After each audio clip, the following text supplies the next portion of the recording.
Hello students, welcome back to physics class. Students, आज हम यहाँ पे बीएससी फर्स्ट ईयर का सेमेस्टर सेकंड पेपर 1 यूनिट 2 जो कि हमारी काइनेटिक थ्योरी ऑफ गैसेस है उसके साथ डील करेंगे। काइनेटिक थ्योरी ऑफ गैसेस जिसके अंदर अब हमें ये देखना है कि काइनेटिक थ्योरी क्या बताता है, किन किन चीज़ों को हम यहाँ पर डिस्कस कर सकते हैं। गैस की ही सारी चीज़ें ली जाएंगी। यहाँ पर हमारी 3 फेजेस हैं, सॉलिड, लिक्विड एंड गैसेस। तो हम यहाँ पे क्या करेंगे, काइनेटिक थ्योरी को गैस के अंदर ही यहाँ पे क्या वो होती हैं, क्या क्या चीज़ें इसके अंदर आती हैं, हमें वो ही डिस्कस करनी है, राइट, इसके अंदर। ठीक है, तो सबसे पहले अब हम ये देखते हैं कि काइनेटिक थ्योरी एक्चुअली में करती क्या है। अब आपको पता है कि जो आप एक कंटेनर लेके चल रहे हो, उस कंटेनर में आपने गैस डाली हुई है। आपको पता है कि गैस के जो मॉलिक्यूल्स हैं वो तो एक साथ तो रहते ही नहीं, वो तो अपने दूर दूर रहते हैं, और यूँ भी नहीं कि वो रेस्ट में रहेंगे। किस में रहते हैं, मोशन के अंदर रहते हैं। तो आपको ये पता है, तो जो ये आपके गैस के मॉलिक्यूल्स जो थे, जो आपके मूव कर रहे हैं, ठीक है, उससे जो गैस का बिहेवियर होगा एक्चुअली में, उसको ही एक्सप्लेन करने के लिए हमने एक थ्योरी ली है जिसको बोलते हैं काइनेटिक थ्योरी। ठीक है, तो ये काइनेटिक थ्योरी क्या करेगा कि जो हमने गैस ली है उसके बिहेवियर को एक्सप्लेन करेगी कि उसमें कि जो मॉलिक्यूल्स हैं वो हमारे मूव करते जा रहे हैं, तो ये कैसा बिहेवियर आपका शो करता है। ठीक है, तो ये ही हमारा क्या करती है, काइनेटिक थ्योरी बताती है। तो आप यहाँ पे लिख लीजिए कि काइनेटिक थ्योरी, क्योंकि देखो सबसे पहले अगर मैं वैसे ही आपको इसके अजम्पशंस बताने लग जाऊं, जैसे एज अ सिलेबस के अंदर इसके अंदर है कि अजम्पशंस ऑफ काइनेटिक थ्योरी बतानी है of gases and law of equipartition of energy and its application for specific heats of gases, ये टॉपिक स्टार्ट होते हैं।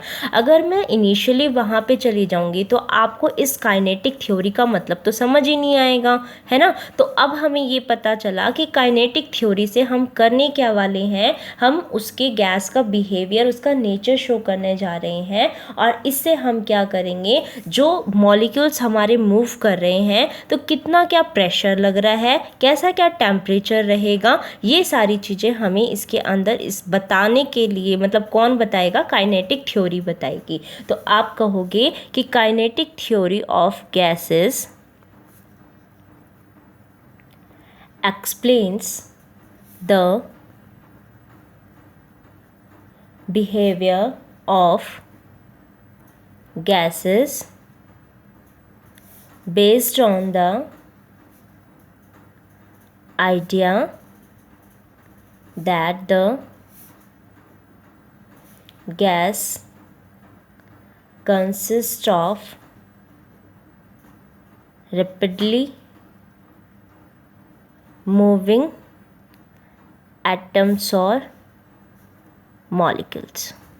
हम ये लिख के चल रहे हैं। ठीक है, मॉलिक्यूल्स के बेस पे हम बता रहे हैं कि मॉलिक्यूल्स आपके रैंडमली मूव कर रहे थे, तो उस बेस पे हमारा जो गैस है वो रेस्ट में नहीं है, मतलब ठीक है, मूविंग उसमें है। तो मूविंग, जब गैस के मॉलिक्यूल्स मोशन के अंदर है, तब गैस के बिहेवियर को समझने के लिए हम किसका यूज़ कर रहे हैं, काइनेटिक थ्योरी का यूज़ कर रहे हैं। गैस के लिए उसको यूज़ कर रहे हैं तो बेटा गैस की काइनेटिक थ्योरी हो जाएगी। ठीक है, अब हम ये इसके अंदर कौन सी प्रॉपर्टीज़ को मेज़र कर सकते हैं। आप कह रहे हो कि बिहेवियर ऑफ गैसेस पता करने जा रहे हो आप, तो इसके अंदर क्या क्या चीज़ें, क्योंकि हर एक प्रॉपर्टीज़ का हम नाम रख सकते हैं, तो हम इसके अंदर ये कहेंगे कि इस थ्योरी की हेल्प से जो हमारी मैक्रोस्कोपिक प्रॉपर्टीज़ होती हैं उनको हम इजीली एक्सप्लेन कर सकते हैं। ठीक है, तो आप कहोगे कि kinetic theory of gases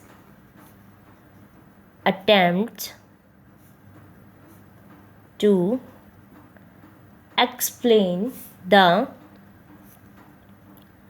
macroscopic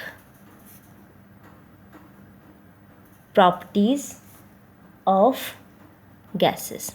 ठीक है, अब बेटा इसमें कोई घबराने की ज़रूरत नहीं है। कभी आप यूँ सोचो कि हमने फर्स्ट यूनिट तो भाई उसके तो टॉपिक रह रहे हैं हमारे, अब लिंक नहीं बनेगा। तो मैं बता दूं, आपके इस सेमेस्टर में जो आपका फर्स्ट पेपर है, तीनों यूनिट का एक दूसरे से कोई भी लिंक नहीं है।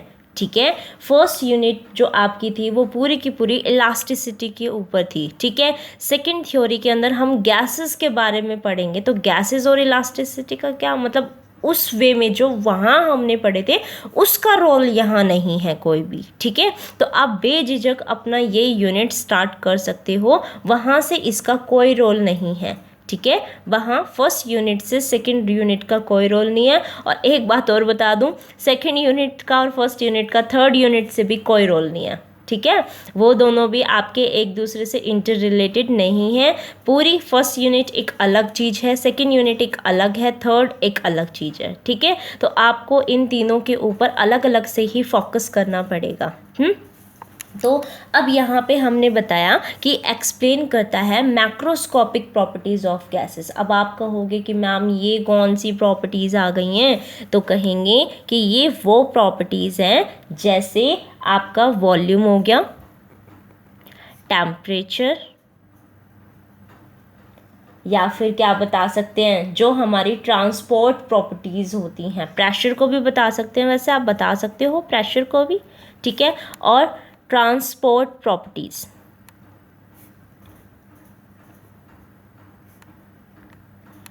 ये क्या बताती हैं हमारी, इनको बताने के लिए हम काइनेटिक थ्योरी ऑफ गैसेस कर रहे हैं। अब अगर ये हम कर रहे हैं तो इसके लिए एजम्पशंस क्या क्या लेके चले, जैसे हमने बता दिया कि काइनेटिक थ्योरी ऑफ गैसेस हमारी इस टाइप से हम ये लेके चल रहे हैं, लेकिन इसके लिए मुझे कुछ ना कुछ तो एजम्पशंस लेनी पड़ेगी ना इसको और अच्छे से एक्सप्लेन करने के लिए। तो अब हमें क्या करना पड़ेगा इसके अंदर की काइनेटिक थ्योरी ऑफ गैसेस के लिए, क्योंकि नेचर उसका बता रहा है, तो कुछ अब जो मॉलिक्यूल्स उसमें कर रहे हैं तो किस तरीके के उनकी कॉलिजन होगी, क्या आप एनर्जी लॉस दिखाना चाहते हो या नहीं दिखाना चाहते हो वॉल के साथ, या आपस में एक दूसरे के साथ टकरा रहे हैं, तो ये सारी चीज़ें हमें उसको पहले ही बतानी पड़ेगी कि देख भैया, तो जो भी इसका वो देखना चाहता है बिहेवियर, पहले इन चीज़ों को जो मैं यहाँ पे अजम्पशंस ले रही हूँ इनको ध्यान में रखते हुए चल।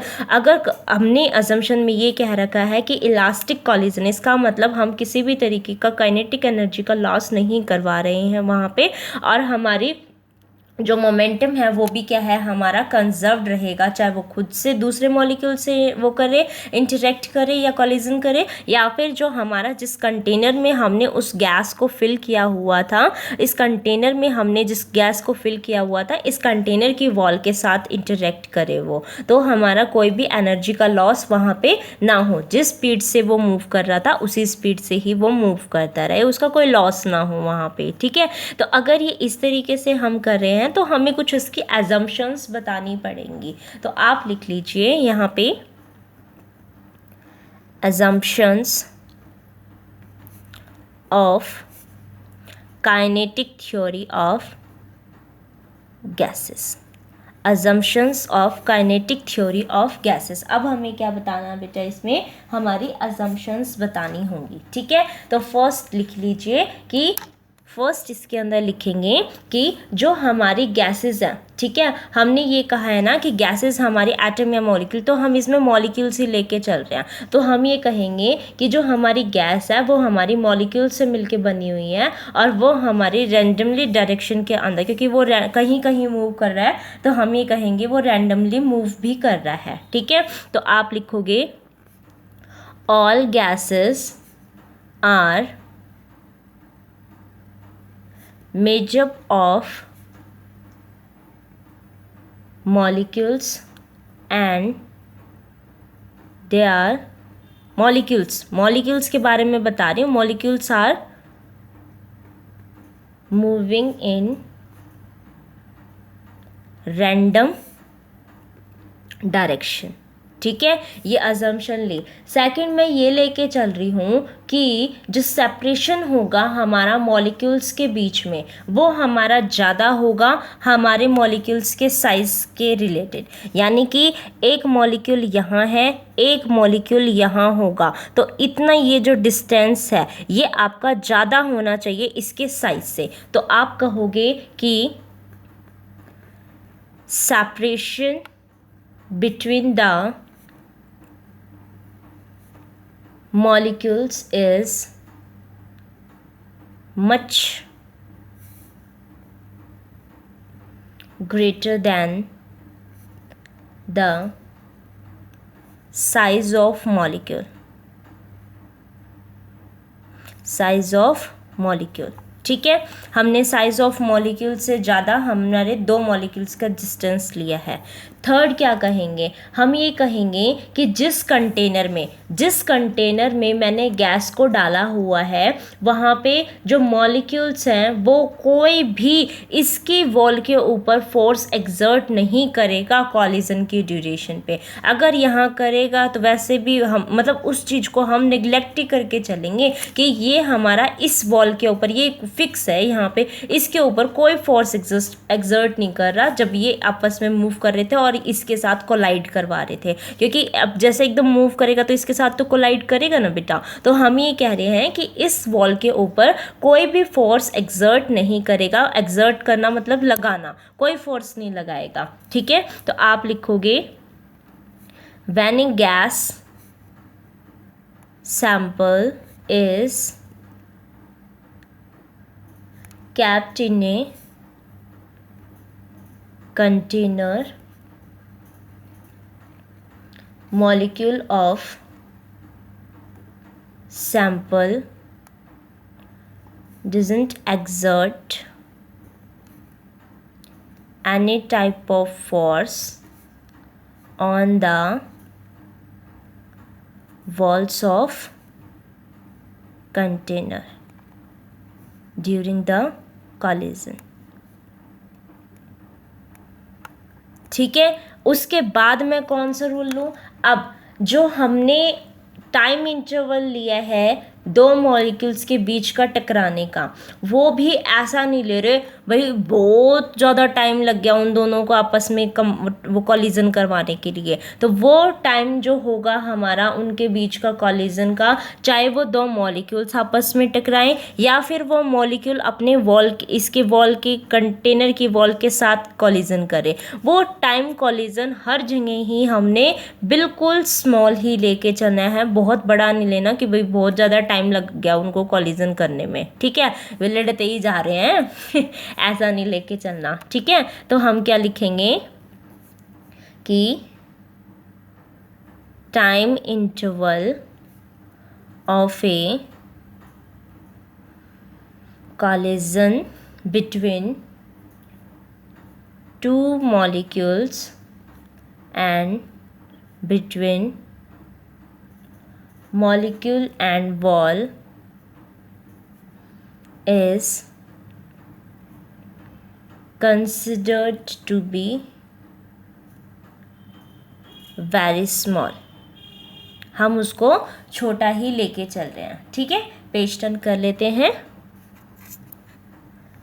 तो हमारा नेक्स्ट डालते हैं, हम 5th पॉइंट पे आगे थे कि अब ये लेके चल रहे हैं कि जो हमारे कंटेनर के अंदर हमने मॉलिक्यूल्स लिए हुए थे, ठीक है, तो मॉलिक्यूल्स आपस में कॉलिजन करें या मॉलिक्यूल इस वॉल के साथ कॉलिजन करें, हमें ये देखना है कि इसका कोई लॉस ना हो। इसका मतलब हमें ये कैसे कंसिडर करने पड़ेंगे, इनके कॉलिजन को इलास्टिक कॉलिजन कंसिडर करना पड़ेगा। तो आप ये कहोगे कि all the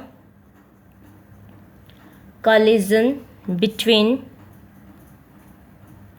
molecules and even between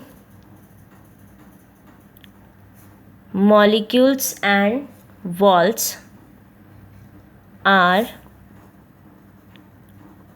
considered to be elastic. हमने वो कैसा लिया बेटा, इलास्टिक कॉलिजन करवाया है। ठीक है, और जो ये मॉलिक्यूल्स इसके अंदर मूव कर रहे होंगे वो हमारे न्यूटन्स लॉ को फॉलो करेंगे। तो आप ये लिखोगे कि ये ऑब्वे करते हैं, जो हमारे न्यूटन्स लॉ ऑफ मोशन है वो लिख सकते हो, या फिर लॉज ऑफ मोशन,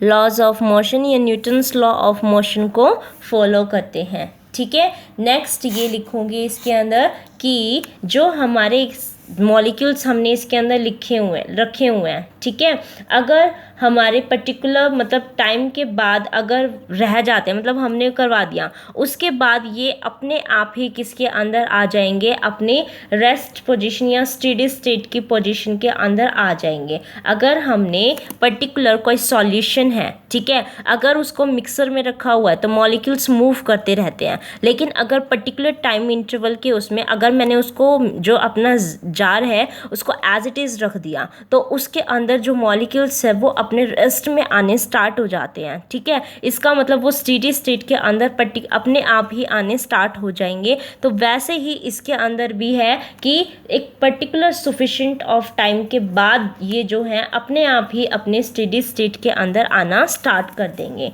तो ये लिखोगे कि if A gas sample is left for a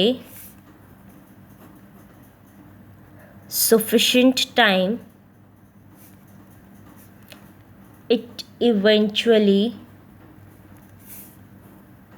comes to a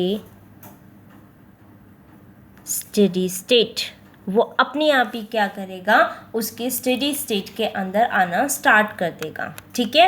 एक ये चीज़ भी आपको पता होना चाहिए कि जो हमारी काइनेटिक थ्योरी आपकी जैसे मैटर के लिए लेके चलेंगे तो मैटर के केस में हमारे दो कंसेप्शंस आपके इम्पोर्टेंट रह जाते हैं। एक तो जो हीट आपकी होती है जो कि एक फॉर्म ऑफ एनर्जी है उसके लिए, और एक आपके जो मैटर जो मॉलिक्यूल के फॉर्म में है आपका नेचर के अंदर, ठीक है। तो वो भी आपको पता होना चाहिए, ठीक है। तो लेकिन हमारे जो करना था वो तो हमें काइनेटिक थ्योरी ऑफ गैसेस करना था।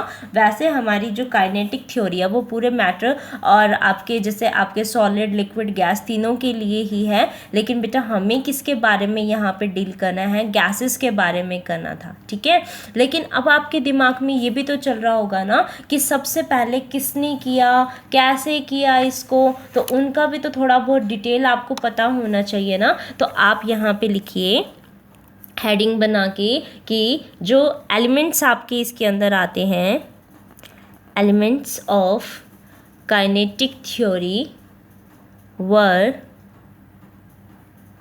डेवलप्ड बाय, किसके द्वारा, बहुत साइंटिस्ट आए थे बेटा जिसने इसके ऊपर काम किया हुआ है, जैसे मैक्सवेल बोल्ट्जमैन हो गया, ठीक है। नाम सुने हुए, नहीं सुने हुए तो कोई बात नहीं, अब हमें यही सुनने हैं सेकेंड ईयर में, फाइनल ईयर में। मैक्सवेल बोल्ट्जमैन का नाम, क्लॉसिस का नाम, क्लॉसिस, तो इन्होंने इसके ऊपर काम किया हुआ है, ठीक है। और बेटा ईयर है आपका बिटवीन 1860 से 1880 के बीच में इन्होंने वर्क किया है काइनेटिक थ्योरी के ऊपर। और जो काइनेटिक थ्योरी है वो आपके सॉलिड लिक्विड गैस तीनों में अवेलेबल होती है। Kinetic theory are available for gas, liquid and solid, ठीक है। But here we discuss all about, किसके बारे में डिस्कस करेंगे बेटा, काइनेटिक थ्योरी ऑफ गैसेस के बारे में, ठीक है। तो हम यहाँ पे यही डिस्कस करेंगे। तो आज हमारा एक बार मैं इतना ही रखती हूँ, ठीक है। नेक्स्ट उसके अंदर हम क्या करेंगे, आपका जो टॉपिक है आपका law of equipartition of energy और उसकी application specific heat of gases के अंदर, तो उसको कवर अप करेंगे, ठीक है। Thank you for watching this video and keep sharing with your friends, okay, and hit like and subscribe the channel. Thank you.